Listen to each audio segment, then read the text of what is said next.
It's our birthright to create and to play and to be joyful, and that this is our birthright. We're having a conscious conversation with Unna from the beautiful green Ibiza. Could you introduce yourself to the viewers and listeners, Unna? Yes. My name is Unna Zoe Astar Huisman.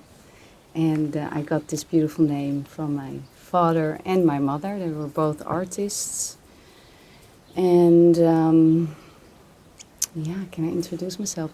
Well, I made this amazing whirlpool of travel during my childhood and being raised in different families and everything. And now being 41, having 2 children, and created a nest and being in a new phase on this land, which is the green beautiful, and sharing.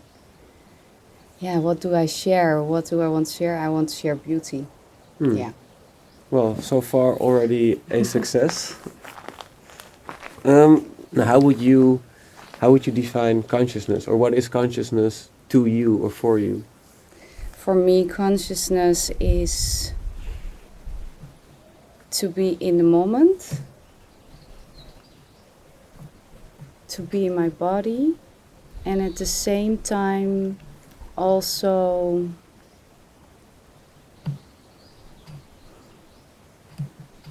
having this deep knowing that we are universe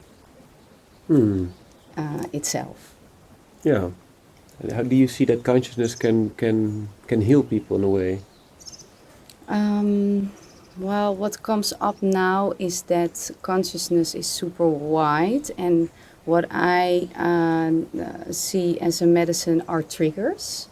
This is part of consciousness, so there is a lot of medicine in triggers. So I come to see and believe now that whenever I get triggered, I'm not so bothered anymore. I'm actually expanding myself in consciousness, and I'm and really then there's a trigger. Whoa, okay. So there's medicine here for me, and what is it? And I'm not so dramatic about it anymore, which is great in not going into suffering. So you're talking about triggers and also recognizing that there's healing at the other end of the trigger, basically. Yes, absolutely. Yeah, we're researching what the global impact could be of cultivating consciousness. Do you have any ideas on how cultivating consciousness would impact the world? Wow, if we cultivate our consciousness, which is actually, I feel, is a natural evolution anyway, even just by receiving the light of the sun, which is coded, and it's coding all life here on Earth. So What do you mean by it's coded? in the light there's information, and so unconsciously, it's not because our consciousness. What consciousness are we talking about? Because we have the mind, which is tiny, and then we have, all the rest. So with the light coming in and programming all life here on Earth, that in that coding, it's not my mind that can tell you, oh, it's this and this and this, it looks like this and this and this, but it's my body that's experiencing certain feelings, emotions, or certain visions, or colors, or even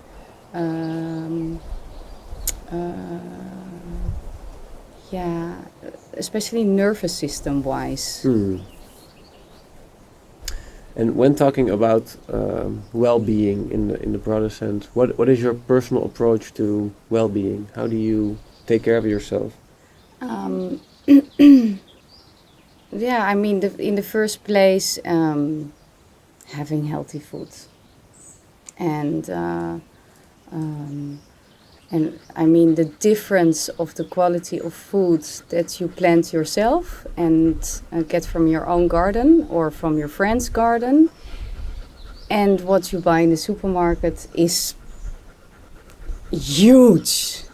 It's just incredibly huge, and also yeah, so not so yes, with nutrition everything, but also the way that it tastes, and maybe that is a bit but I feel it like that, is that it's with love, and it's not from the industry, it's not from the industrialization and the produce, and I feel that and what I notice is that everything is a frequency.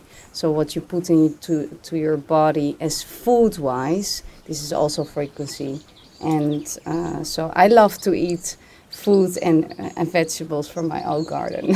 You grow your own veggies here as well? Yeah, now in this place, I don't have a water well, so after summer, like a winter garden, yes, and but I plant a lot of vegetables, yeah, all over the islands. Yeah.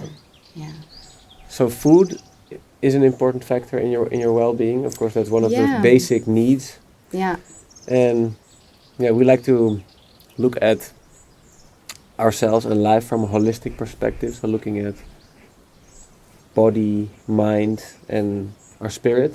What kind of things do you do to keep the other aspects of your being healthy? Mm. So we say food is body. Yeah. Yeah. And it says, well, yeah. So, yeah, because it's a bit, of course, it's everything is so connected, because we are looking at it in a holistic way, isn't it? Um, so, what do I do? Well, you know what? It comes very naturally. Because I live here, I moved from Amsterdam 10 years ago, and I was living there in the middle of the city with two small children, and I wanted to. I just felt like this is not the way life should be. So in a square box, and so then I moved here, and what is coming so naturally. Yeah, because when you live here already for 10 years and in the silence with the birds and the trees around you, and you take care of the land, and you just go in that rhythm, in that flow. I'm not going like on the computer and doing a course or something. It's not like that. It's more that the way I choose to live is very much everything implemented. Yeah. And of course, I have my morning ritual. You Uh-huh. know? And What does it? What does your Now we're morning coming ritual again. consist of? Now we're coming into the secret kitchen. What are the ingredients which you use in your secret kitchen? Yeah. Um, yeah. I mean, the morning ritual is for me. I wake up at 6 most of the time. Sometimes at 5. Then I have the time for myself. What I do, I write. I write without thinking to check in where I am. So it's kind of like writing with my soul or with my spirit. And also every day I connect with the elements. So in a creative way. And yeah. Could you give an example of connecting with one of the elements? Like taking a bath could be connecting with the element of water. Water, yeah, and for instance with fire, I connect with.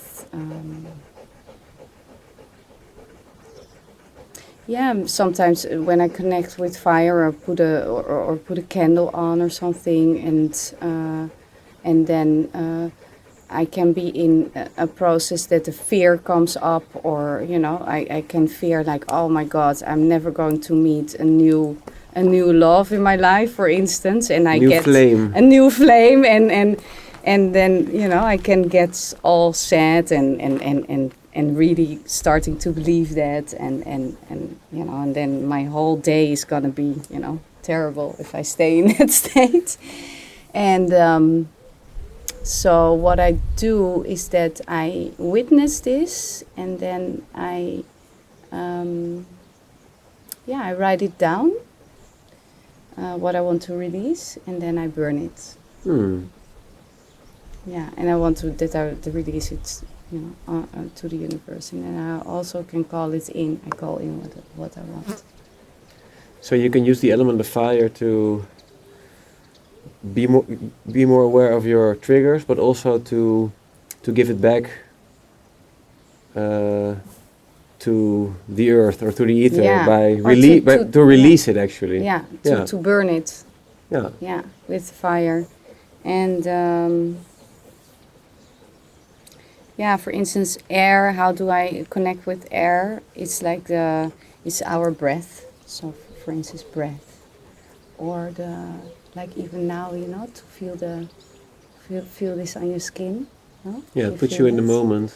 Like, makes you really. Yeah, or air is spirit as well. It's the voice of spirit. Or connecting your heart with your voice. And it's just trying something. Rah! Rah! Yeah, maybe you can try. Yeah, that was my best shot for now, I think.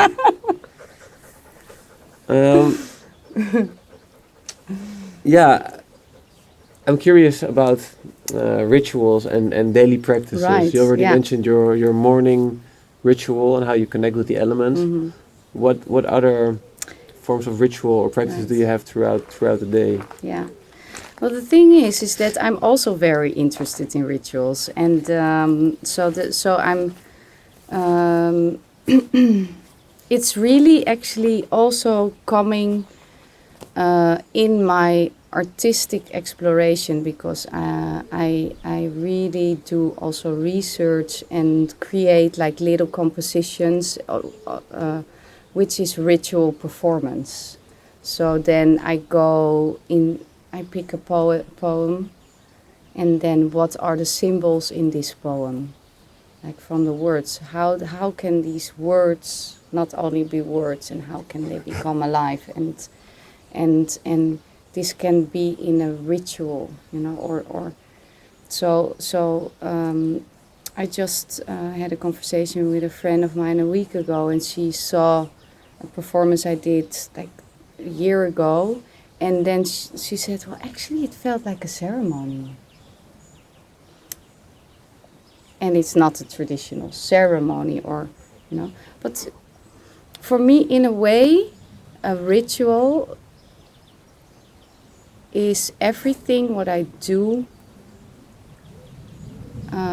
also consciously, but on more layers. So I'm aware that I'm, or the ritual is that I put my wood stove on every morning, when it was cold. Now I quit because it's beautiful weather. But that's a ritual. But it doesn't have to be a ritual, that particular activity. But it is a ritual if you make it yourself a ritual. Yeah. What is the benefit of making something into a ritual?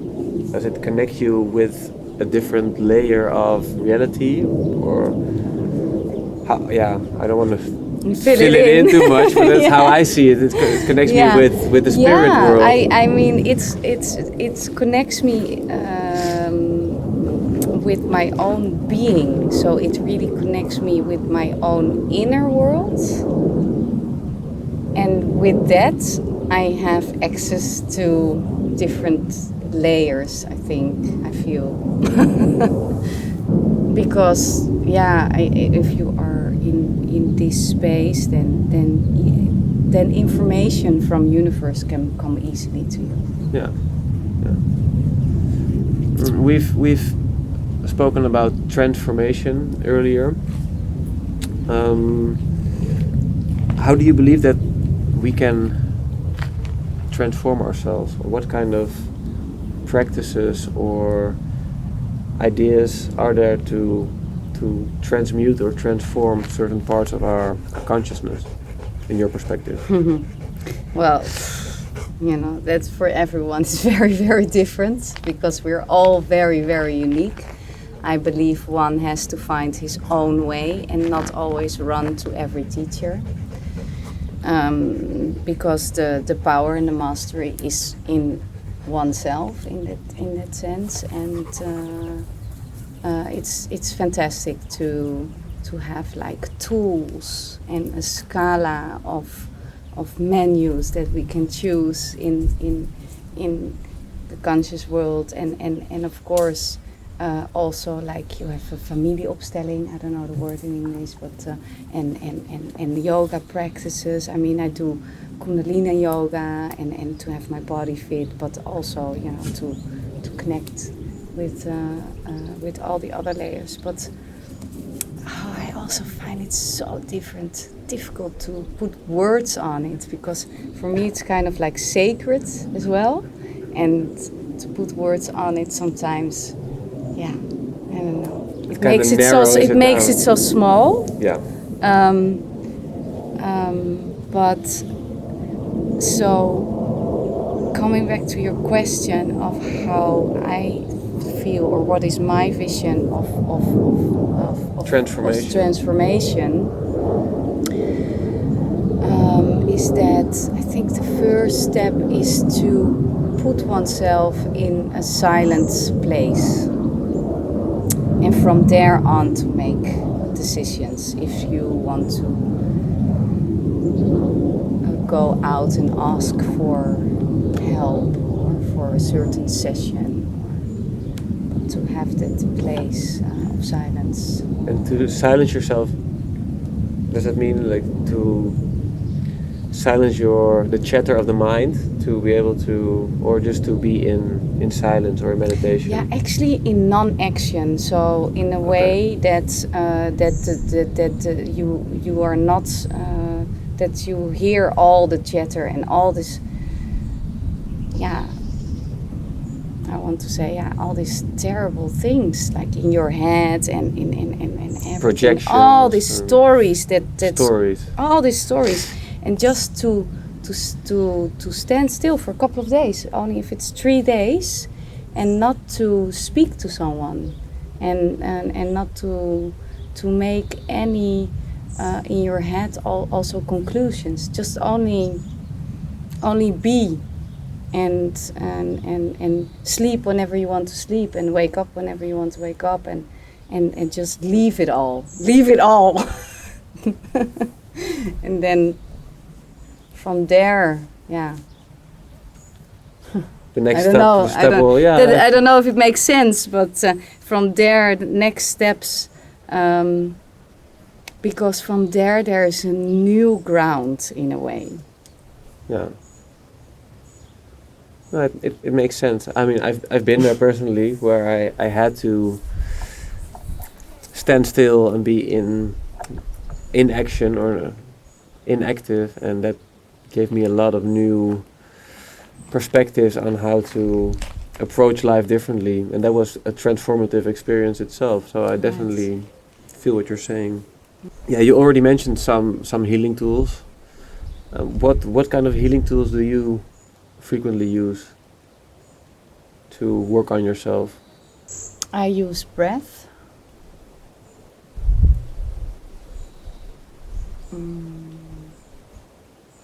Yeah, breath is really one is very important. I use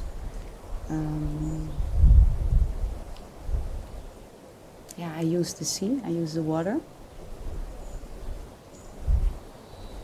So connecting with nature. So connecting with nature. I go to this tree, for instance, and grounds.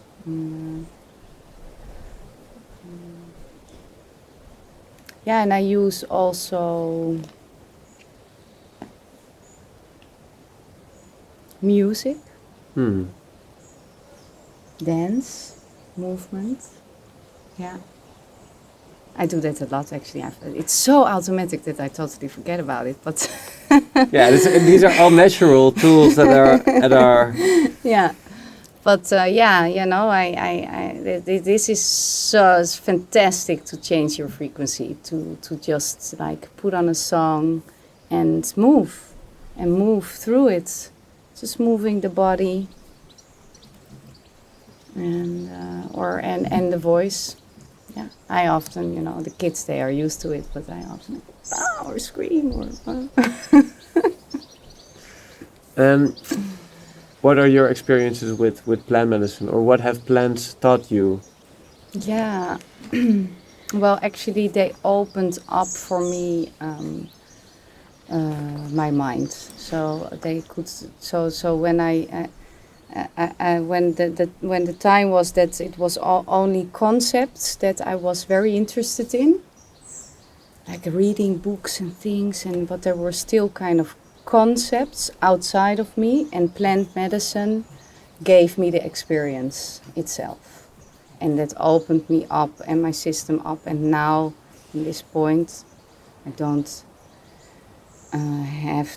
I don't only have this experience only with plant medicine.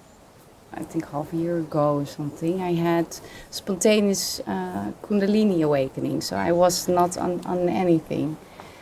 But it was really the sun that activated through my feet a lot. And it was really like for hours shaking. Out of nothing, you were just walking or sitting? Well, it was and not then out of nothing, because I was going through like a deep, dark soul. What's the name? Like, I was really going through the darkness, through shadows, but I was not running away for that. So I was really staying with that. So it was not like I was having an ice cream on the terrace and looking into the sun, and I had this experience. But of course, I was really very, very inside myself. We like to wonder how science and spirituality can be bridged. How do you think that can be done? Well, I think there are people now on this planet, and they're doing a great job. Like Joe Dispenza, and we have Nina Behm in Holland doing, the things with the kids, and we have all these tools to with the heart coherence and measuring, and there are a lot of people, they are feeling very comfortable. They have this kind of proof and measuring things, because otherwise it's maybe too hocus pocus. But it's all good. So I think this is where the science and it's actually I also needed that at a time, like some proof, some grounding, some proof. I think it's good. Yeah. I think that's very nice that is happening as well. And on the other hand, I also feel it's also a bit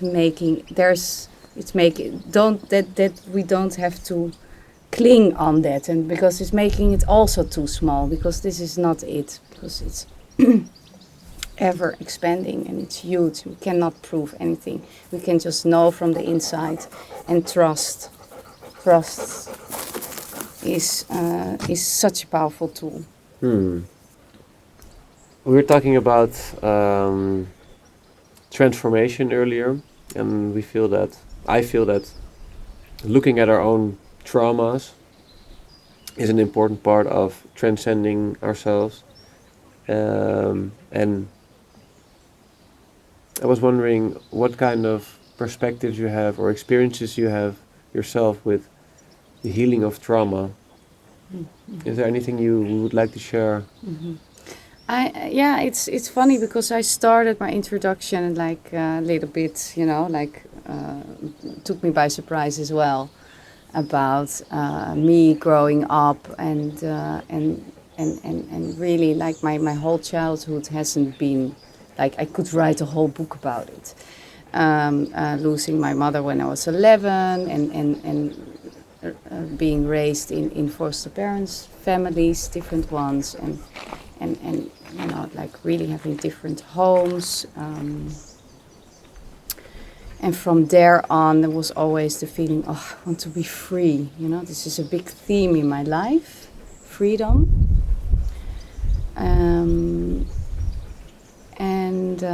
So I had already from very young on, I was already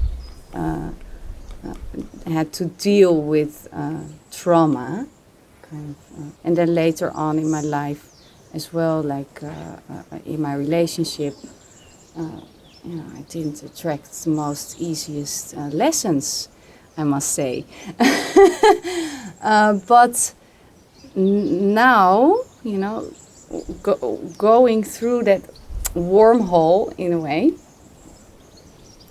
I'm very, very, very grateful for each encounter and each lesson, and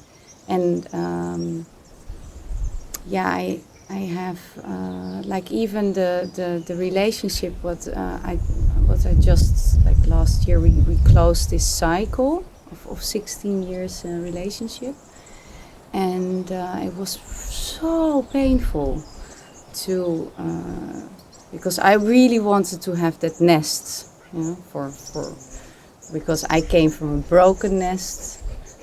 For me it was the most important to have and to give my kids and also for me to have this nest, and so I went through a lot to keep that nest alive and safe, but yeah, then life shows that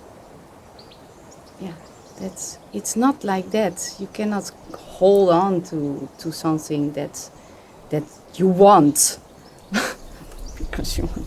So it's many layers, but anyway, I see that in every trauma, that's a diamond, for sure. This is how I came out of this and through that. And what was your diamond in this situation you've just dealt with? Have you found it? During my childhood and having this, I didn't have boundaries at all, because, for instance, there are many other things, but boundaries come up now. Boundaryless, because, I was there and there and there. I always had to adjust myself anyway. So, that nature of also when you are happy, everybody's happy. And I'm so grateful that I can be in this family, so I will not do anything that disturbs it or whatever.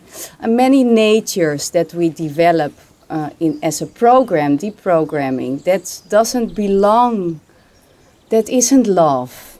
And but we just develop that, and it's like deep grooves in my love relationship with my partner, for instance. That is great because you are so mirrors from each other, and there you have the biggest lessons. So there I just found out I didn't have boundaries at all. And through a lot of pain, then deep I could see that there was a deep unworthiness in my being, and and also that for me boundaries, they were also not so important, I thought. So you learned these lessons about yourself, these insights, which you are now transforming in the sense of creating those healthy boundaries. That's right, because whatever you miss in your childhood, you will have to learn it anyway. Yeah. So now I learned it like this in my 40s. Well, never too late to learn, I would say. Yeah. Thank you so much for sharing. Is there any last intention you would like to share with our audience? Oh yeah, I forgot about it. There's an audience there, isn't it? The whole world is watching, basically. Yeah. Mm. Yeah, I think I feel that the most powerful thing is to highlight what I just said, is that the natures that we carry in ourselves, that they are not particularly